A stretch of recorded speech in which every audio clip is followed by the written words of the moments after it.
Hey, good morning. I'm hoping like crazy that this video don't have that sound issue that the last couple one had. I think my laptop is getting old and it's time to change it. But I wanted to do a quick video to say something, try to at least help some of you people to remember something.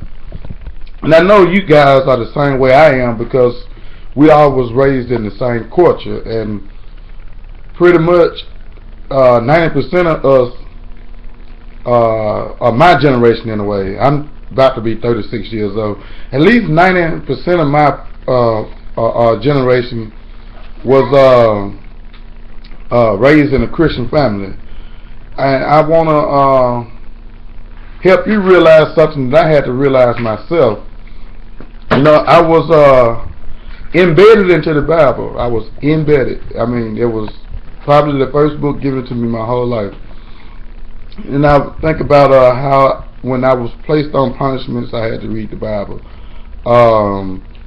Even in school, when we was doing things wrong, we had to read the Bible. And but my main thing that I want to say is, well, not before I say that is also Wednesday nights or Tuesday nights, we was forced to be in Bible study. But the main thing is how we are pretty much forced to be that way because my mom still to this day, if I move to her home in Mississippi, in order to live in her house on a day-to-day basis, I have to go to church with her on Sundays. And a lot of us was raised in that same aspect where we didn't choose religion, we was given religion, especially Christianity, and it was forced on us. A lot of times we took spankings because we didn't do right in church, or because we didn't want to learn the Easter speech or something like that. We took beatings for that kind of stuff. I mean, I know I can remember, and that's what embedded us into the Bible so much.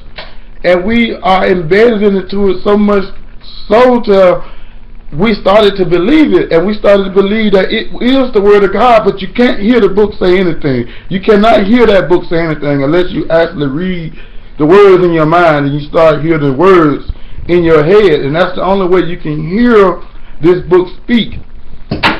But my thing is, I don't want to be looked at as a dummy anymore because I ran across the atheist community. I mean, in big numbers, I ran across the atheist community, and I'm not an atheist. Believe me, I believe in a God. But I ran into that community on so many occasions, and then my last time running into them was on Google Plus within the last 3 months, and atheists ask some valid questions when it comes down to what we believe and how we believe the Bible is true. Atheists ask all these questions to open our mind. So for a while, what I did was I argued with them with the things that I believed strongly, but the facts or the things that I couldn't explain, I flat out ignored it. I used to be that way, and I see a lot of Christians and Israelites being the same way. You can point to them on something that's in the Bible, and they will totally ignore it as if they didn't see it. I go through it every day with just one of my friends on Facebook who I just love because I love my friend. He is my buddy, whether he knows it or not. And I just like to throw things at him to show him where I'm going and where I'm getting this information at. But the more I show him, he ignores it all. He ignores it all. He won't even touch on the topic at all. We can't even go into that conversation because he knows that he have no grounds to argue the proof that I bring. And it was the same way with me when I was running across the atheists. I did not want to argue with them because I knew I had no basis. I knew I had no grounds to argue because they was showing me the holes in my book and what I believe. They showed me the holes. And it's just like going from being a Christian to an Israelite. a lot of people ask me then, what is the difference in being a Christian and an Israelite when your faith is still based on the same principles? And I refused to answer that question for a long time. But then that question kept coming back. How is it that you are picking and choosing out of this book what you want to believe? You don't want to believe the whole book, but you want to pick and choose some. So I realized I was being a turncoat. And I don't want to be looked at as a turncoat, but I was being a turncoat at the time, and I had to realize it. And once I realized how much of a turncoat I was, then I had to go inside myself again to question myself, do I want to believe this book or do I not want to believe this book? And this is not a couple of weeks thing is when I asked that question. This is probably over a year's time, maybe 6 months, but at least a year, where I'm questioning myself, trying to find myself and trying to see if I still believed in this book. And I question myself on every aspect of could I believe in this book. And for everything that I could believe in the book, something else came that was just outrageous. And I will tell you the first thing that's outrageous is the talking snake in the garden. Let us think about this for a second. Eve went to, the serpent went to the lady, spoke to the lady with words, and walked to the lady, spoke to her. Now, God cursed the snake. He was supposed to roll on his belly. He couldn't walk on his feet no more, even though I hadn't seen a snake with feet yet. But he couldn't walk on his feet anymore, and he had to lick the sand, lick the dirt. But the curse never said one time that you will not be able to speak again. But for some reason, the snake does not speak to us in words that we understand today. Something's up with that. And we can go all the way through the book and we can find things over and over and over and over and over. We'll find this God saying that he's all loving and can do no evil, but then you can go back in there and find where he said he was going to send evil unto us. So wait a minute, is this God all good and can do no evil? Do he hate evil, or do he utilize evil when it's good for him? The same thing about the Israelites were sent to the land of Canaan to kill everything moving, even the animals, the babies and all. Kill everything moving, don't leave nothing alive. And then one of the first commandments that they get is thou shalt not kill. Really?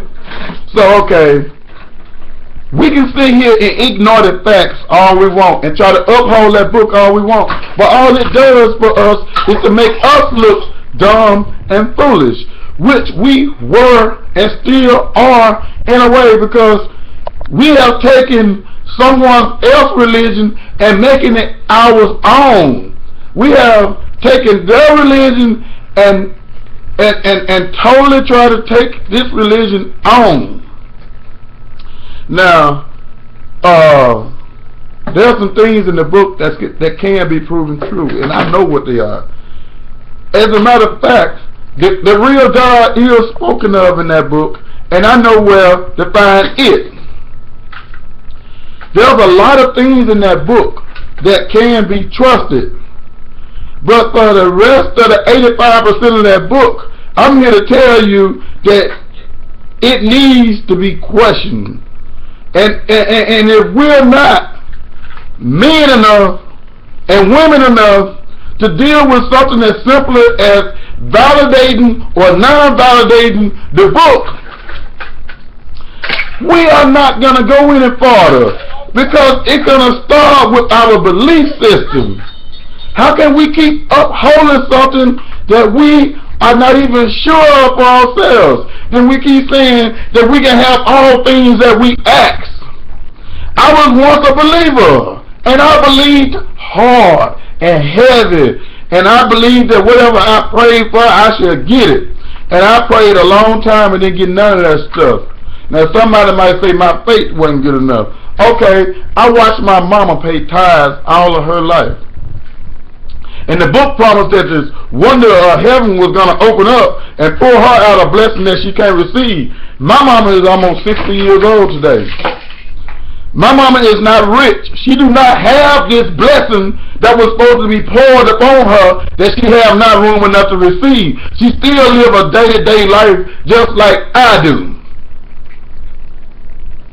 But nobody want to stop and hold the Bible accountable for the broken promises. We need to hold this book accountable.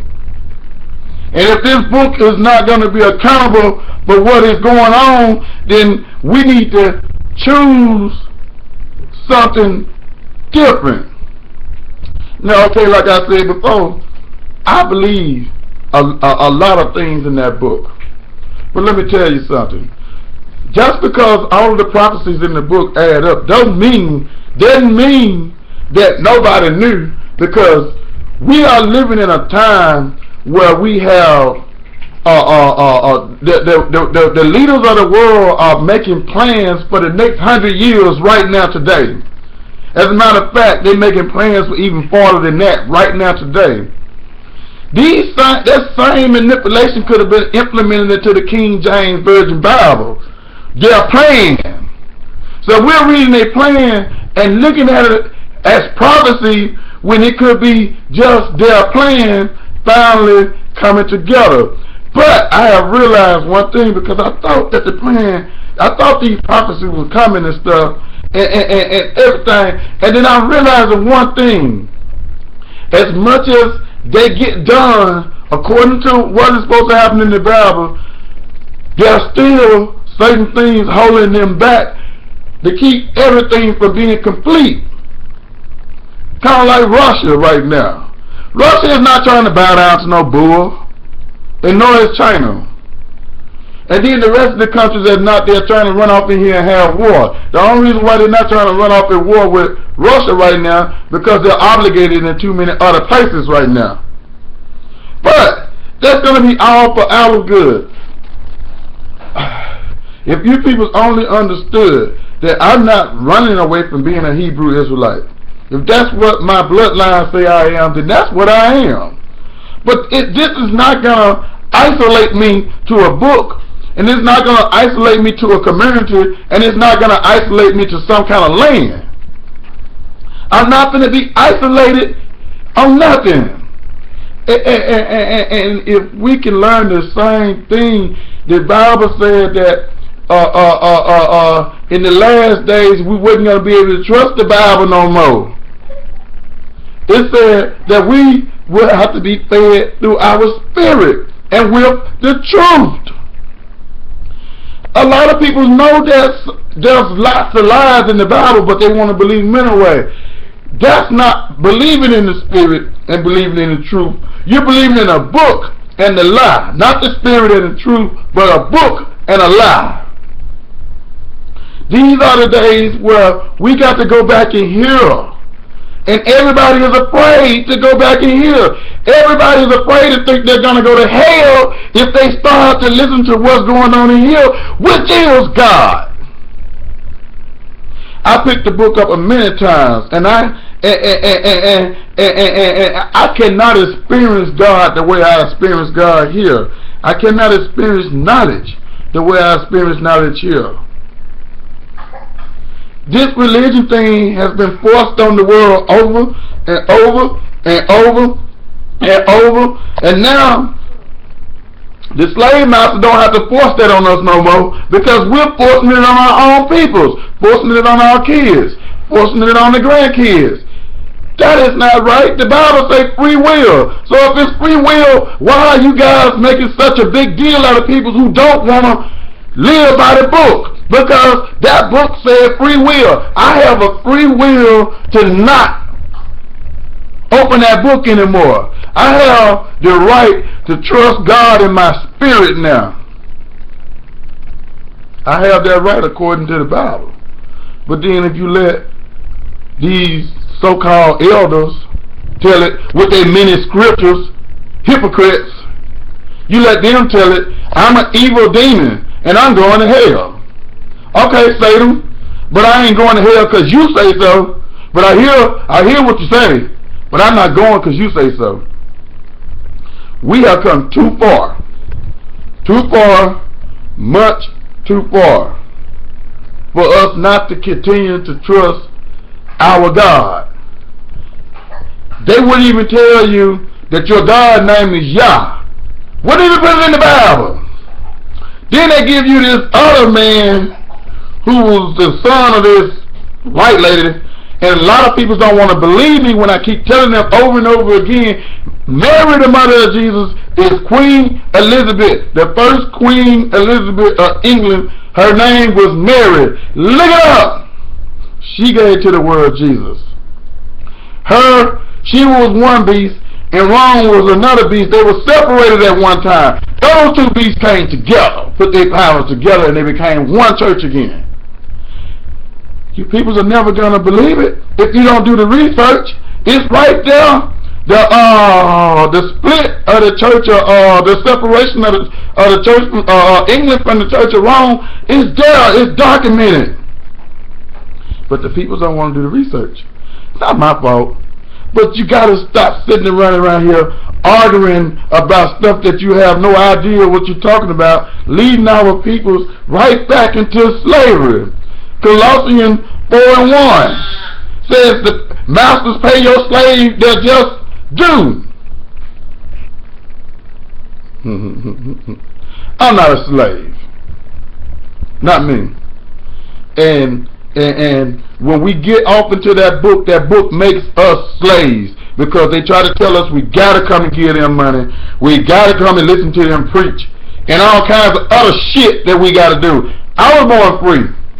When I left my mama's house at 16, I left because I didn't want to hear her rules no more. So it's gonna be hard for a man like me to obey anybody's rules, especially unjust rules.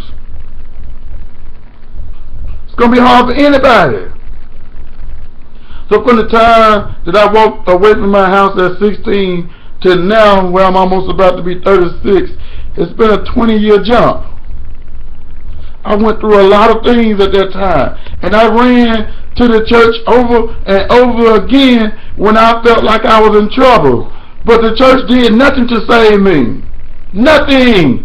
And even when I come to the Israelite community, let me tell you something, a true story. I was walking downtown Dallas with me and my children, and I was walking by these Israelites, and they were sitting there telling people how Saturday was a Sabbath, and it was a Saturday that this day was. And I agreed with the brother, said that's right. And when I was walking off, this brother looked at me and said, "What you hollering that's right for? You Christian or you heathen or something?" He said like that. And I turned around and I went flat off on his ass, because I told him, "Look here, I'm Hebrew Israelite," and I said, "Yeah, and how you gonna come at me like that? Don't know nothing about me, and I just agreed with you." So we sat there and argued about a whole hour, and then they sit down there under their feet. This picture of this Jesus. I say, who the hell is that? Well, he say, this is what the world calls Jesus, but that's Caesar Bogart or whatever the hell his name is. And I was like, well, what's the point of that? Well, we supposed to serve Yahushua and this and that. I said, wait a minute, brother. We only have one God. I believe this. I still believe this to this day. So anybody who called me an atheist, you got me wrong. You can label me all you want. You can label me as much as you please. If that make you feel better about believing that bullshit in that book, then label me. But you're only labeling yourself. You're labeling yourself. You really are. And if a wise man say that he's supposed to be able to go farther or be able to save God's peoples, then you got to remember something. Moses didn't have a book in his hand. When Moses came out of Egypt, he didn't have no book. Do you people actually believe that we're taking this book back with us? Do you people actually believe that? A book with the name King James on it? Do you actually believe that? Do you? Because the King James book don't even give you the name of your God. But somehow you want to serve this book. You worship that book more than you worship your God. A lot of y'all people know scriptures better than you know anything about God. But you want to come at me? Sorry, you got the wrong guy. You jacking up the wrong guy, and I'm not going to let you jack me up, because I cannot be jacked up. But let everything that's false be false, and let everything that's true be found true.